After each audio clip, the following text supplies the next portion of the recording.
Did you know that the biggest Gary processing factory in Africa, arguably, is in Nigeria?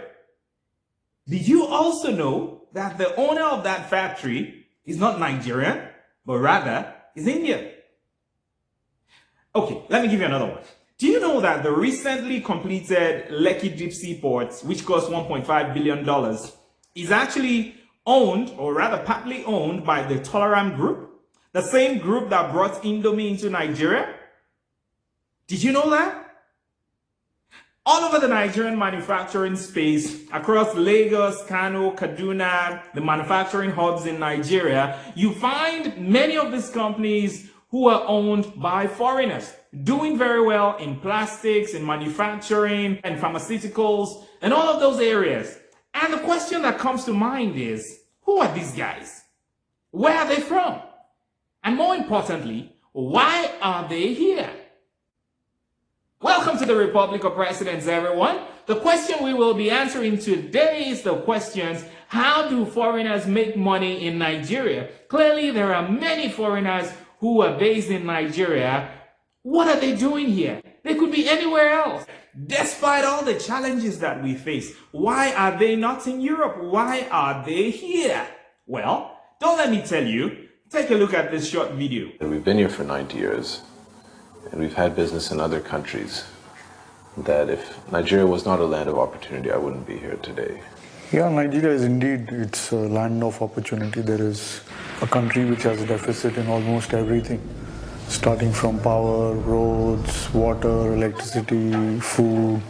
So for a businessman trying to encash on such a large population, it's definitely the land of opportunity. There are countries or there are jobs in which you have a lot of money but no time.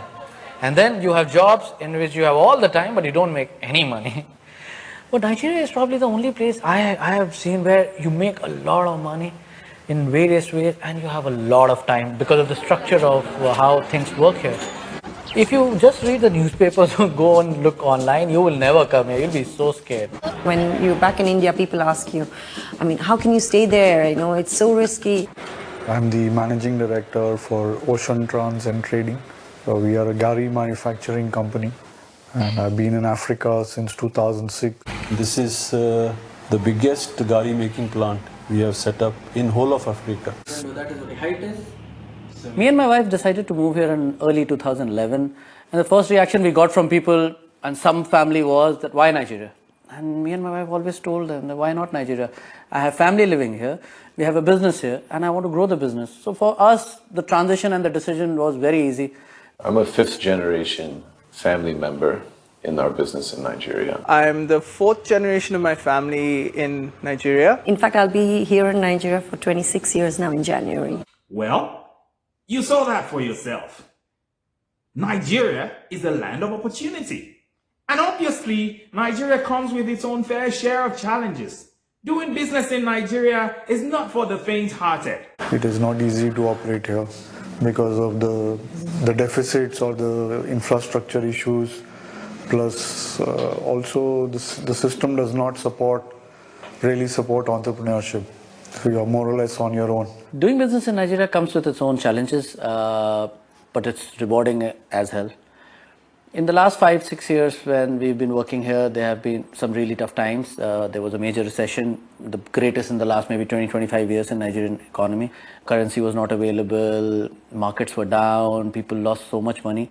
But why do these guys remain here despite all of the challenges? No power, no water, insecurity, inflation, multiple taxation, lack of access to finance. Why do they remain despite all these challenges? Well, this next guy has an interesting perspective which I'd like you to hear. They see something that we don't see. I firmly believe you can probably be the richest man in the world living and operating only in Nigeria. Indians in particular that I know of have been extremely successful in various industries, and you know the industries go across the board. They've done well in construction, they've done well in catering, they've done well in retail, pharma, they've done well in a plethora of industries. So overall, if I say it is a land of opportunity, it has always been a land of opportunity.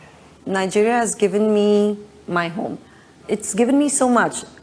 One, it's given my husband and me alive, gave us our 2 daughters, wonderful friends, and people here are so nice. I mean, I like to say this when people ask me how much Nigeria means to me. I say if India is the motherland, then Nigeria is the fatherland. It just kind of makes sense to me in almost in a poetic sort of way. Poetic indeed. While talking to people who've spent a long time in this country, I learned how most of them had the opportunity to live and work in developed countries but still chose to live in Nigeria. It is the land of their fathers and will always be their home. So guys, you've heard it all for yourselves. The objective of this video is to show to Nigerians and those who are thinking, do I take my wealth outside Nigeria? Do I build a business in Nigeria? Is there even hope for building a business in Nigeria? Well, as you can see, some of these guys have been in Nigeria for almost 100 years. Some of them for 20, 30, 40 years. Some of them have enjoyed their lives so much in Nigeria, they have forgotten where they are from. And it's for one reason. Living in Nigeria is very fulfilling for them. And I dare say that if Nigeria is fulfilling for foreigners who have come to Nigeria, if Nigeria is welcoming and has made foreigners prosperous in Nigeria, well, what about you? What about me? I think it is possible, given the right conditions, for many of us to prosper while in Nigeria, and I think it's possible for us to get it done. This is the word for today, everyone. Thank you for being part of the Republic of Presidents today. If you like this video and the other ones that we put out, please subscribe to the channel, like the video, and share with others. We are building a community of people who believe in Nigeria, believe in the future of Nigeria, and are willing to contribute to the development of our dear nation. And until we come your way again, keep thinking and acting like a president. God bless you, and God bless Nigeria.